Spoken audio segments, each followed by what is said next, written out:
अरे मेरे क्लास 8 के धुरंधरों, बाबू, आज हम अपनी नई नवेली 8 ग्रेड अभ्यास पुस्तिका नई बुक 2026-27 क्लास 8 संस्कृत का पंचमा पाठ अहम और छा अस्मि का फुल पोस्टमार्टम करेंगे। आज कोई रट्टाफिकेशन नहीं, बल्कि आपके सौरभ भैया की स्मार्ट ट्रिक्स से हर एक सवाल का एकदम धुआं धुआं होने वाला है। तो जल्दी निकाल लो अपनी वर्कबुक, चलिए शुरू करते हैं। प्रश्न एक, मध्य प्रदेशा स्थिता अस्ति। बाबू, ये सवाल तो एकदम फ्री का नंबर बांट रहा है। मध्य प्रदेशा स्थिता अस्ति मतलब अपना मध्य प्रदेश कहाँ है? अरे भाई, इसके तो नाम में ही मध्य छिपा है, तो ये भारत के किस हिस्से में होगा? सही जवाब है स भारतस्य मध्य भागे। बाबू, अपना प्यारा एमपी पूरे भारत के एकदम सेंटर में शान से बैठा है, इसलिए तो इसे भारत का दिल भी कहते हैं। प्रश्न दो, निवारी मंडले अस्ति। अब बाबू, निवारी मंडले अस्ति मतलब निवारी जिले में क्या स्थित है? अरे यार, हम चैप्टर कौन सा पढ़ रहे हैं? अहम और छा अस्मि ना, तो जाहिर सी बात है निवारी में वही जगह होगी जिसके बारे में ये पूरा भोकाल मचा हुआ है। सही जवाब है स ओरछा नगरम। बाबू, अपना ये ऐतिहासिक ओरछा नगर मध्य प्रदेश के नए नवेले निवारी जिले में ही आता है। बस चैप्टर का नाम याद रखो। ये सवाल तो एग्जाम में वैसे ही आपके सामने घुटने टेक देगा। प्रश्न तीन, किम बहुमूल्यम भवति।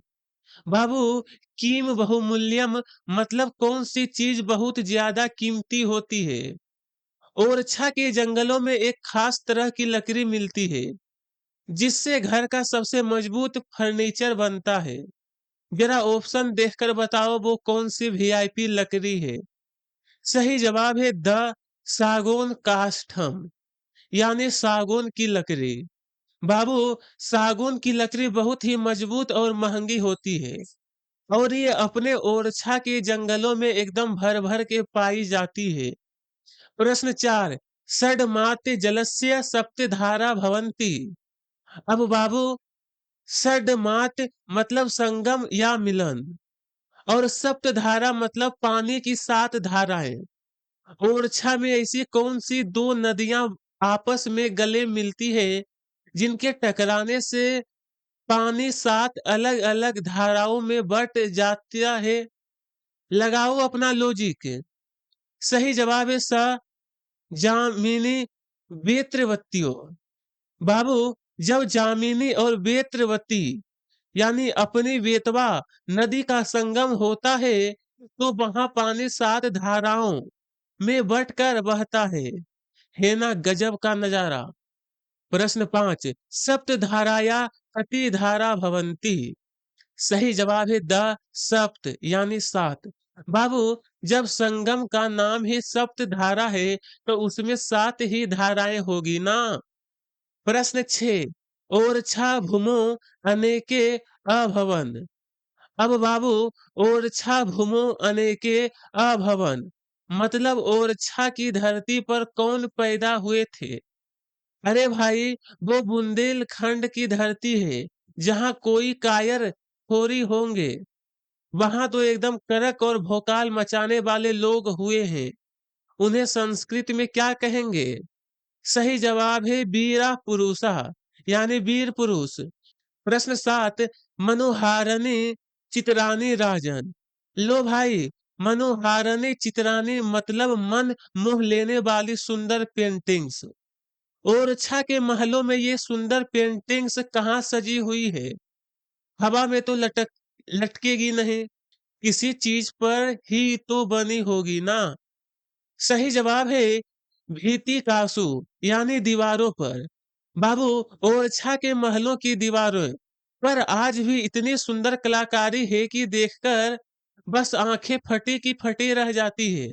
प्रश्न 8, अत्रापि पदे संधि विच्छेदा भवति। अब आ गई अपनी ग्रामर। अत्रापि को बीच से तोड़ो। जब हमें इसे अलग करते हैं, सही जवाब है यत्र धन अपि। बाबू, यत्र मतलब यहाँ और अपि मतलब भी। प्रश्न 9, आगत्य इतिस्य मना पदे प्रत्यय अस्ति। ग्रामर का एक और रसगुल्ला। आगत शब्द के लास्ट में देखो क्या लगा है, आधा त और य। संस्कृत में जहां भी लास्ट में या बचे और शुरू में कोई उपसर्ग जैसे आ हो, वहां कौन सा ढीठ प्रत्यय छुपर बैठा होता है? सही जवाब है लियप प्रत्यय। बाबू, जब भी शुरू में उपसर्ग हो और लास्ट में यह बचे तो समझ जाना कि वहां लियप प्रत्यय ने ही अपनी जगह बनाई है। प्रश्न 10, ओरछा नगरस्य सुदृढ़म कलात्मकम चस्ति। भाई, सुदृढ़म कलात्मकम चस्ती मतलब ओरछा का क्या सबसे ज्यादा मजबूत और सुंदर है? सही जवाब है दुर्गम यानी किला। बाबू, ओरछा का किला इतना मजबूत और खूबसूरत है कि आज भी सीना ताने खड़ा है। प्रश्न 11, ओरछा नगरस्य दुर्गस्य सर्वाधिकम निर्माण कार्य अस्य शासने अभवत्य। बाबू, सर्वाधिकम निर्माण कार्य मतलब किले को बनाने का सबसे ज्यादा काम। ओरछा के किले को एकदम फूल भोकाल लुक देने वाले उस सबसे दमदार राजा का नाम क्या था? सही जवाब है महाराज वीर सिंह प्रथमस्य। बाबू, महाराजा वीर सिंह के टाइम पर ही ओरछा के किले का सबसे ज्यादा कंस्ट्रक्शन हुआ था। इन्हीं की बदौलत आज ओरछा का किला सीना ताने खड़ा है।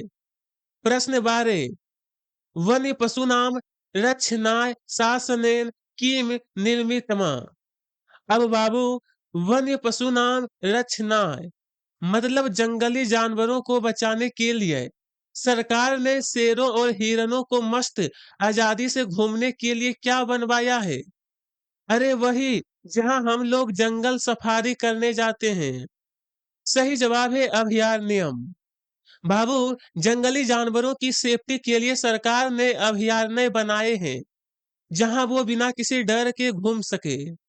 प्रश्न 13, जामिनी नद्या तीरे के अधिका भवंती। बाबू, जामिनी नद्या तीरे मतलब जामिनी नदी के किनारे और के अधिका मतलब सबसे ज्यादा क्या होता है? इसका चीट कोड तो सवाल में ही है। जामिनी के किनारे कौन से टेस्टी फल वाले पेड़ होंगे? अरे वही जिन्हें खाने के बाद जीभ एकदम पर्पल हो जाती है। सही जवाब है जम्बू वृक्षा यानी जामुन के पेड़। बाबू, जामिनी नदी के किनारे जामुन के पेड़ों की फूल भरमार है, इसलिए तो उस नदी का नाम ही जामिनी पड़ गया है ना। एकदम रसगुल्ला फैक्ट। प्रश्न 14, दुर्गस्य वामे दर्शनीयम किम विद्यते। बाबू, दुर्गस्य वामे मतलब ओरछा के शानदार किले के लेफ्ट साइड में क्या है? बाबू, वहां एक बहुत ही फेमस और ग्रैंड मंदिर है जिसे देखकर ही हाथ अपने आप जुड़ जाते हैं। कौन सा मंदिर है वे? सही जवाब है चतुर्भुज मंदिरम। बाबू, किले के एकदम बाईं तरफ भगवान का बहुत ही भव्य चतुर्भुज मंदिर शान से खड़ा है जिसकी नक्काशी देखकर ही दिल खुश हो जाता है। एकदम मस्ट विजिट जगह। प्रश्न 15, ओरछा परिसरे स्थिते दुर्गे भवनेषु कस्या कलाया चित्राणि सन्ति। लो भाई, आ गए वन सेंटेंस वाले सवाल। कस्या कलाया मतलब किस कला की? ओरछा के महलों और किलों में जो इतनी सुंदर डिजाइन बनी है वो आर्किटेक्चर का गजब नमूना है। बस उसी आर्किटेक्चर को संस्कृत में क्या कहते हैं ये खोजना है। उत्तर, ओरछा परिसरे स्थिते दुर्गे भवनेषु स्थापत्य कलाया चित्राणि सन्ति। प्रश्न 16, रामराज मंदिरम कस्या नद्या तटे विद्यते। बाबू, कस्या नद्या तटे मतलब किस नदी के किनारे? ओरछा का सबसे फेमस और चमचमाता राम राजा मंदिर किस नदी के किनारे शान से खड़ा है? अरे अपनी वही ओरछा की जान वेतवा नदी ना? सही जवाब है राम राजा मंदिरम वेत्रवत्या नद्या तटे विद्यते। बाबू बस कस्या की जगह वेत्रवत्या यानी वेतवा नदी चिपका दो। बेतवा नदी के किनारे ही राम राजा का फूल भोकाल वाला मंदिर मौजूद है। हो गया ना एकदम सेट। प्रश्न 17 केशव दास्य कस्या भाषा प्रसिद्ध कवि अस्ति। अब बाबू कस्या भाषा मतलब किस लैंग्वेज के ओरछा के महान कवि केशव दास जी किस भाषा में अपनी करक कविताएं लिखते थे। उत्तर केशव दास हिंदी भाषा प्रसिद्ध कवि अस्ति। बाबू बस कस्या को हटाकर हिंदी भाषा हिट कर दो। केशव दास जी अपने हिंदी के ही एकदम सुपरस्टार कवि थे। तो आपका आंसर एकदम चकाचक रेडी हो गया। प्रश्न 18 हरदोला कस्या पीरिय अनुजा आसिता। अब बाबू कस्या पीरिय अनुजा मतलब किसके प्यारे छोटे भाई। ओरछा की कहानी में हरदोल का नाम एकदम बाहुबली की तरह लिया जाता है। लोग आज भी उन्हें पूजते हैं। तो वो किसके छोटे भाई थे। अरे वहां के राजा जुझार सिंह के नाम। बस उसी को संस्कृत में सेट करना है। सही जवाब है हरदोल जुझार सिंहस्य पीरिय अनुजा आसिता। बाबू बस कस्या को हटाकर जुझार सिंहस्य फिट कर दो। प्रश्न 19 पाठ माधृत्य और छाया प्राकृतिकम धार्मिकम च सौंदर्य लिखत। लो भाई आ गया इस चैप्टर का सबसे बड़ा बोझ सवाल। प्राकृतिकम धार्मिकम च सौंदर्य मतलब ओरछा की नेचुरल ब्यूटी और धार्मिक सुंदरता के बारे में बताना है। हमें इसे दो हिस्से में तोड़ेंगे, आधा नेचर के लिए आधा भगवान के लिए। चलिए इस बड़े से आंसर को एकदम हलवा बनाते हैं।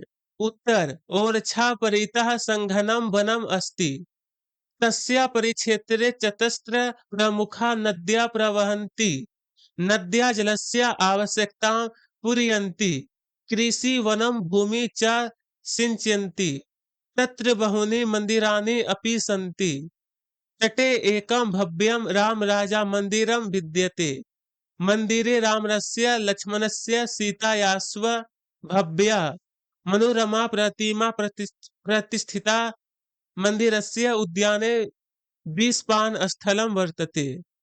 बाबू ध्यान से सुनो इसका मतलब पहला हिस्सा नेचर। ओरछा के चारों तरफ घने जंगल है और वहां और यहाँ 4 नदियां बहती है जो पानी की जरूरत पूरी करती है और खेतों जंगलों को सींचती है। दूसरा हिस्सा धर्म। वहां बहुत सारे मंदिर हैं जिसमें नदी किनारे राम राजा का एकदम भव्य मंदिर है। प्रश्न 20 पाठे समागतानाम सप्तमी विभक्ति युक्तान पदान चितवा लिखत यथा मंडले शासने। लो बाबू आ गया इस चैप्टर का आखिरी सवाल। इसमें हमें पूरे पाठ से सप्तमी विभक्ति वाले शब्द छाटकर लिखने हैं। उत्तर मंडले बने परिक्षेत्रे तीरे दक्षिण भागे तटे मंदिरे उद्याने भूमो तेषु समस्ते परिसरे शासने मध्यकाले च। बाबू ध्यान से देखो इन शब्दों को। बने तीरे तटे मंदिरे इन सब के लास्ट में एक की मात्रा आ रही है। संस्कृत में सप्तमी विभक्ति का मतलब होता है में या पर। जैसे बने यानी वन में, तीरे यानी किनारे पर। बस इसी ट्रिक से हमने ये सारे शब्द चैप्टर से निकाल लिए हैं। और हाँ बाबू इसी करक सवाल के साथ अपना अहम और छा अस्मि वाला पूरा चैप्टर हो गया एकदम स्वाहा। लो बाबू इसी के साथ हमने इस पाठ के भी सारे सवालों का एकदम धुआं धुआं कर दिया। मुझे पता है सारे कॉन्सेप्ट आपको समझ आ गया होगा।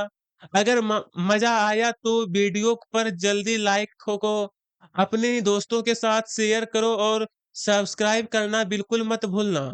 मिलते हैं अगले अखाड़े में। जय हिंद।